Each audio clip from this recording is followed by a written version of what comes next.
Hello, and welcome to another virtual brown bag lunch program. My name is Tova Brandt, and I am the Executive Director of the Museum of Danish America. We are so glad to be able to continue to bring you stories of Danish and Danish American culture and history, stories of what we're working on here at the museum, and want to especially thank all of the museum members whose continued support makes our work possible. Mange tak to all of you, and thank you for being engaged, for following us, for encouraging us, and for enjoying what we're able to share with you through online, in person, and in so many other ways. There is no denying that this has been a very strange year. We've made a lot of changes. Doing virtual brown bag lunches is just one of them. But if there's one thing I think we can all agree on is that having Hygge in our lives and finding ways to maybe add more Hygge in our lives is something that we could probably all benefit from. So today's topic is just that, Hygge. It's a word that maybe you're already familiar with, but maybe not. And so I get the lovely assignment of talking you through some of the different aspects of Hygge, what it means, and maybe how we can incorporate more of it into our daily lives, even in these strange times. And to do that, I even have pictures. So let me get that started. I hope you all at home are wearing your fuzzy slippers and have a warm beverage. Those things would be completely appropriate for a time to really delve into Hygge. Have a comfortable chair, make sure you get maybe a nice pillow behind your back, maybe a blanket over your knees. Settle in, make yourself comfortable.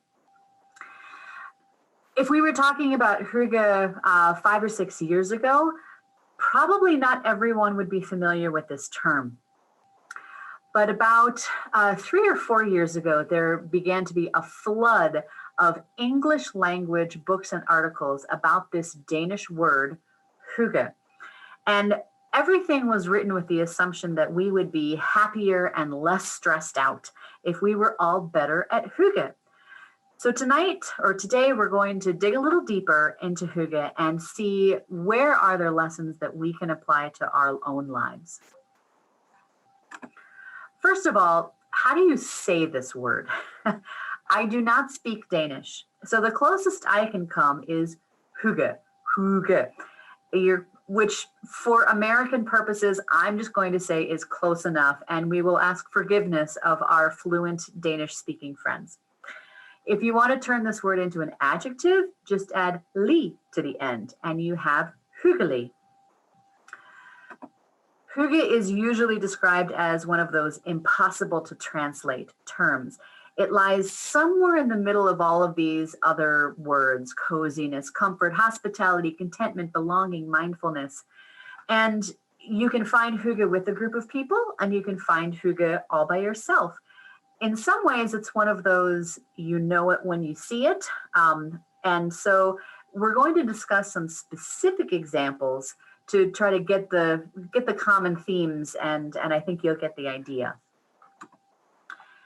Now, there are similar terms in other languages. Here's a few examples. Some of these might be familiar to you, like Gemütlichkeit in German or kuseli in Norwegian, and those are the only two I'm going to try to say out loud. So it is curious that if similar terms exist in these other languages, why is it that Hygge has become so prominent and so adapted into English language and discussion? Granted, it's shorter than these other terms and, ironically, easier to pronounce. One thing that sets Hygge apart is that it plays, the term plays a much larger role in Danish language and conversation than some of those other terms from other cultures. The word Hygge can be combined with other words. It can be a noun, a verb, or an adjective, and it is a frequent topic of conversation. A friend might ask you on Monday, would you like to come over for Hygge on Friday? And then on Friday, you will all enjoy the Hygge. Then the next time you see that friend, you will compliment each other on how Hygge last Friday was. It is a very frequent topic of conversation. So let's look at some examples and then find the hygge. Some version of this photo is in every hygge book ever published. There's two people, they're wearing slippers and comfy flannels, drinking warm beverages in front of a fireplace. So let's unpack all of these hallmarks of hygge. First, the fireplace. The fireplace provides warmth, beauty, and a focus of attention that can be very passive. The fireplace doesn't care if you're watching it or not.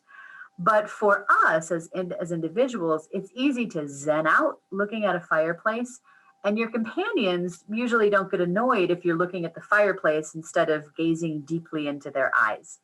So, indeed, sitting in front of a fireplace taps into a very ancestral instinct among humans. For thousands of generations, we humans have gathered around fire for companionship, for safety, for warmth, for food, and on some level, we all resonate to those needs. Now, fuzzy slippers and flannels. Looking at this photo, we assume that it is winter outside. Being outdoors would mean that you would be cold and probably wet with snow or rain. So in this case, part of the hygge comes from that contrast. You have warm, dry feet, easy to wear flannels instead of layers of winter gear, and the comfort of knowing that you're protected from the elements. And the big final hygge clue is the warm beverages. Yes, we all need nutrition and hydration, but food and drink mean much more in human society. Nearly every act of traditional hospitality involves the sharing of food and drink. We become equal participants when we share the same meal, and it encourages social exchange among equals. The act of preparing tea or coffee or hot chocolate for another person is an act of generosity and of caregiving, which is why even though I personally don't drink coffee, if someone makes it for me, I will still drink it. Here's another hyggelig setting. Instead of a fireplace, we have candles. And some researchers have explored the parallels between how candles create a similar focus within a social group as a firewood in a larger group or a fireplace. The warm glow of the candle softens the edges of the interior space.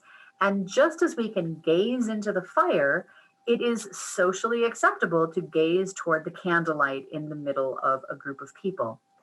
And it is almost impossible to overstate how important candles are to Danes and to their environment. And I'll return to this a little later. The furniture here is recognizably Scandinavian modern design, which is a style known for a successful balance between form and function. In other words, it's beautiful to look at and comfortable to sit in. So we've got comfortable seating, candles lit, and places to set down a beverage or a snack. This is a space that could be hygge for one, reading a book, or hygge for two, enjoying a chat. And here is hygge in public. We can see some of the very same elements in this not too fancy restaurant. There's candles on the table, there's the shared experience of food and drink, and most importantly, we see a group of people who are interacting with each other and enjoying the moment.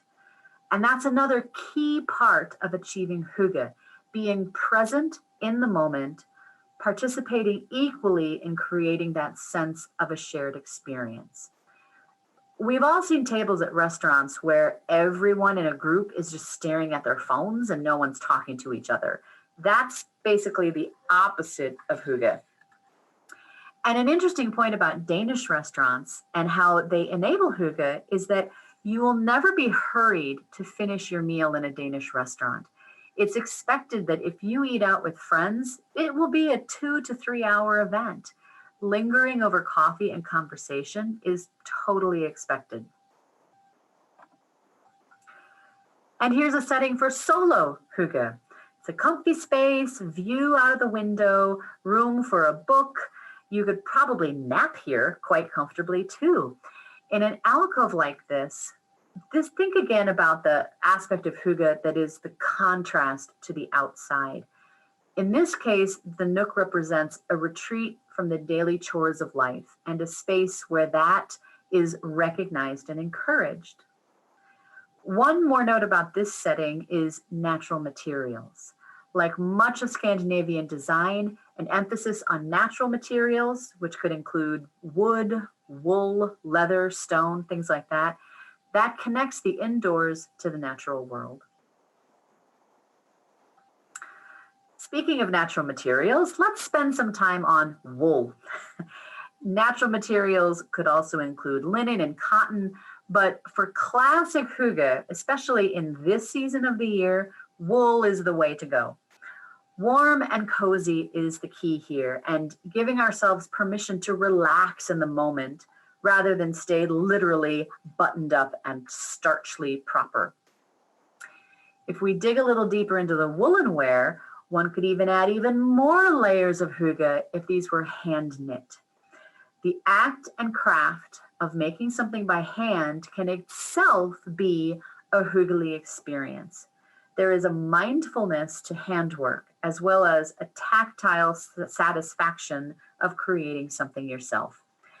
I confess, I am a knitter myself, and so I am certainly biased, but I think one can make an argument that an awareness of materials and of quality and of craftsmanship add to a sense of hygge, whether it's in the sweater you're wearing or the furniture you're sitting on. So, are there props that can help create hygge? Well, sort of. There are certainly things that might help set the stage for hygge, though they will not create hygge all by themselves. Candles. I promised to discuss these in more detail. Denmark burns more candles per capita than any country in Europe, roughly 13 pounds of candle wax per Dane per year. When asked what they most associate with hygge, 85% of Danes mention candles. Over 75% of Danes light candles at least once a week. 28% light candles every day. When they light candles, over half of Danes will light 4 or more candles at the same time. And one of my favorite facts I've learned, the word for spoil sport in Danish is lyselykke, literally the one who puts out the candles. So candles are super important, and in general, Danes use white, unscented candles. But another accessory for hygge could be flowers. Simple, beautiful, and truly meant to be enjoyed in the moment. They represent a lot of what hygge is. And it's important to remember that hygge can be experienced in any season of the year. So grab a handful of what's in bloom outside your door, put it in a jar or a vase, and enjoy the natural beauty of the season when it's at its peak. And thinking about furnishings, true Danish mid-century modern design is out of reach for many of us, but a soft sheepskin throw or a wool blanket or throw pillows or any of those details that make a place a little more enjoyable to sit for a while, all of those can help set the stage for hygge. So what do you actually do to find hygge? The answer is whatever makes you feel content and connected to the moment. I mentioned that I'm a knitter, and there's the proof. Reading is also a classic hyggely activity, especially with a good book. By losing yourself in a good book, you are experiencing a connection with the world within those pages, and it removes you from the distractions and worry of the day.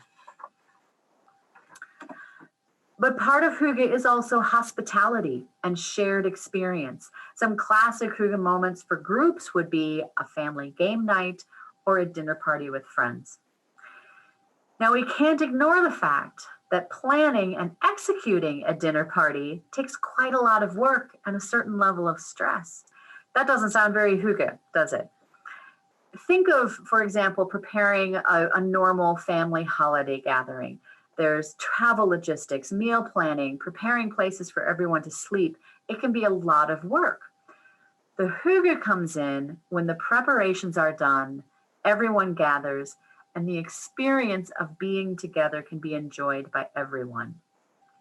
And in some cases, in some ways, I think the biggest challenge is for the host of those gatherings, because it's so tempting to continue running around making sure that everything is perfect, but it is up to the host to also participate in the Hygge to make sure that everyone shares in that experience. Just as the Hygge of the fireplace is emphasized by the contrast to the winter weather outside, the Hygge of the holidays is in contrast to the work of preparing leading up to it. And it is good to remember that Hygge is possible in all seasons. As we are heading into the depths of winter now, Hygge may be at the front of our minds. This is arguably when we need Hygge the most. But that sense of connection and shared experience and joy in the moment, that can happen all year round. Some of you may have enjoyed, for example, a summer barbecue that lasts late into the summer night and suddenly the fireflies have come out. For me, that is a very Hygge moment. There is, though, a darker side to Hygge. If you are planning to invite people to Hygge on a Friday evening, who will you invite? Your established friends, right? People with whom you are already comfortable with whom you've already shared Hygge in the past. So for newcomers to Denmark, or to a city, or to a workplace, it can be hard to break into a social circle. Many newcomers to Denmark describe a high level of social isolation in their first year or two until they are known enough to be welcomed into a group. And consider how many aspects of Hygge really rely on shared cultural expectations, those unwritten rules of hospitality that can be different among people of different backgrounds. For example, when you arrive at someone's homes, do you take your shoes off or keep them on? Do you bring a host or hostess gift or not? Do you arrive exactly on time or a little early or a little late? All of those are cultural hospitality expectations that can be different. And with so much recent attention to Hygge and advice books telling you the ways to achieve it, some people might wonder if Hygge is really attainable for everyone. What if you can't afford that sheepskin throw? What if you lack the physical mobility to facilitate a dinner party? And what if you can't afford to go to a restaurant, which in Denmark are notoriously expensive? And what if you don't even have a home of your own or a safe space to create that sense of security and contentment? It does make me wonder if Danes have been able to enjoy and refine Hygge because they enjoy the benefits of Denmark's cradle-to-grave social welfare. As a society, they have low rates of poverty because of government benefits for education, healthcare, and unemployment. They are also known for a much healthier life-work balance, measured in average vacation days taken per year and the number of hours worked per week. So, do Danes have the secret to happiness? Is Hygge another word for the good life? Even with those critiques, are there lessons we can learn and apply in our own lives? There are some simple ways to work to achieve that magic of Hygge. You don't need a fancy porcelain cup to serve tea or coffee, or even to spend $5 on a latte at a coffee shop.